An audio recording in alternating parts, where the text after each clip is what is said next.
Hi, welcome to the second blog for October 2010. I'm going to get straight on with the 7 finds for the last week. I'm going to start first of all with Sandra Pinto-Pire's presentation that she is actually hosting on SlideShare. It's a couple of reasons. One is the fact that the learners who many of you have just enrolled have come from a school environment, and this clip perhaps gives you some idea as to the sort of things that these youngsters will have experienced within schools. I'll go straight on to the website. It's called 12 Teaching Techie Tools. If we run through it, it's start your teaching year with essential techie tools to use in the classroom. And it goes through them. I'll just click through the blog, obviously, for communication, journals, making the learners themselves contributing authors, reflecting on their own learning. The blogs themselves can be of a number of different formats as shown there. The Twitter being used, connecting with your students or learners, connecting with other teachers around the world, gathering ideas for your lessons, sharing and finding resources, and so it continues.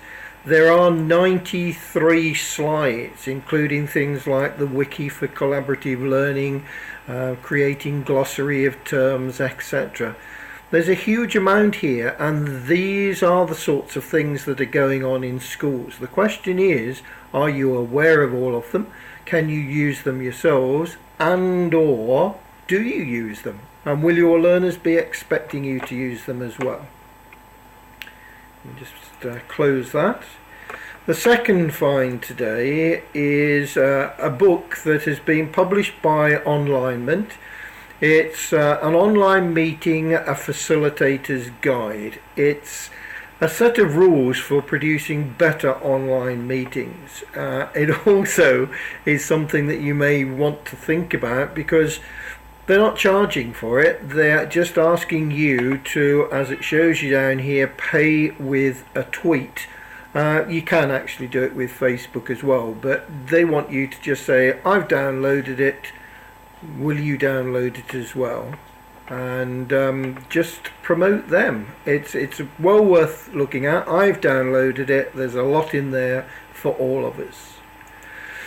The third find is something that you need to register for, and as soon as it's underway you'll be told more about it. It's a new program of practical activities to develop young children's skills, self-confidence and safety awareness when using social networks. I know that many of these learners shouldn't be using social networks, but it's very difficult to police. So they have to say, I am over a certain age, and if they say that, then they can get access.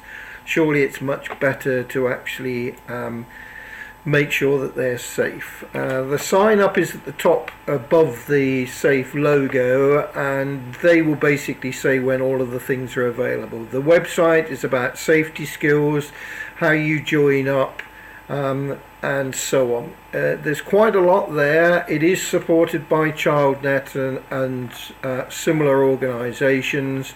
And I think that it's a good idea for family learning in particular to have a look at some of the resources that will be made available. Again, to raise your awareness, there is obviously the new Equality Act 2010, and there's a video clip that came round on one of the JISC mail lists, which, if I just go to it now, and hopefully it will have loaded. Not convinced it has. Here we go. It's Equality and Human Rights Commission, and it's to help you to understand. There is English subtitles which will appear down the bottom here, and it is available in other languages as well. Just let it run. The Equality Act of 2010 is the next generation of equality law. It's a result of literally years of thought and debate about how best to build on the anti-discrimination laws of the past. Okay, you can watch that yourself. The address has been on the page above for some time. Just close that, and we'll go on to the fifth find, which again is a publication. It's the Office Worker's Guide to a USB Thumb Drive. We tend to take for granted these days the flash drives, or thumb drives as they're called. But this actually is a guide for people who are working in business and office environments. And it's to get the full potential from what can be done with flash drives and what type of flash drive is right for you. If you go on to the link which has been shown at the top of this screen, then you will be given access to the video. You're better off right clicking and saying save link as, and you can save it to use offline. But basically just widen it up so you can see it.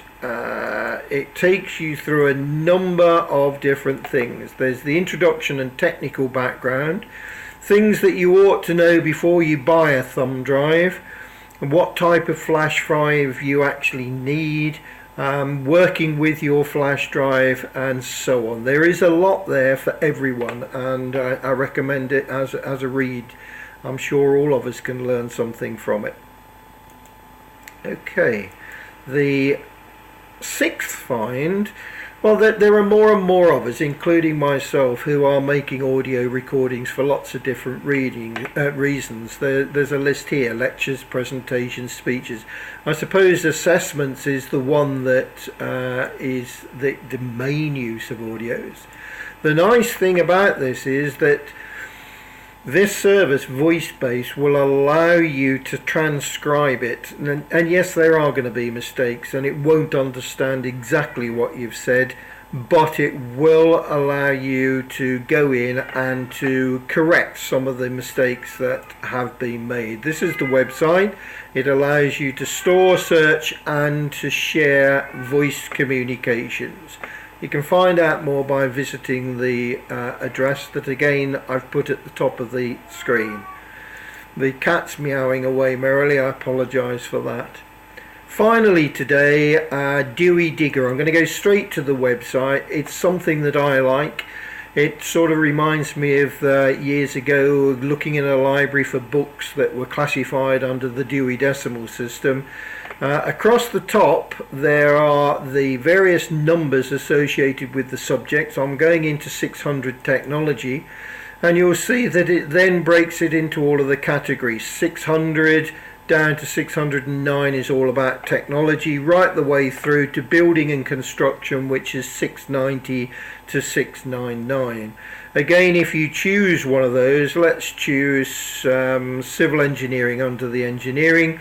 What you'll end up with is a load of words that people have searched for. The bigger the word, the more they've searched for it.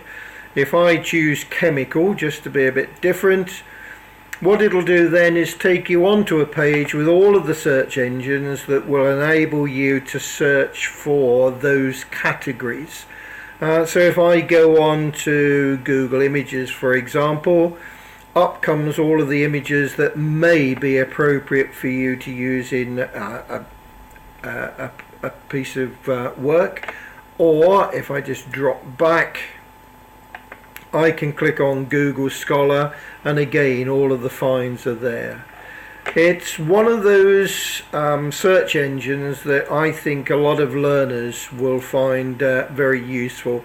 It's the sort of thing that they can browse for information on a topic, especially if the learners are not quite sure what they're looking for, but they know it's in a certain topic area.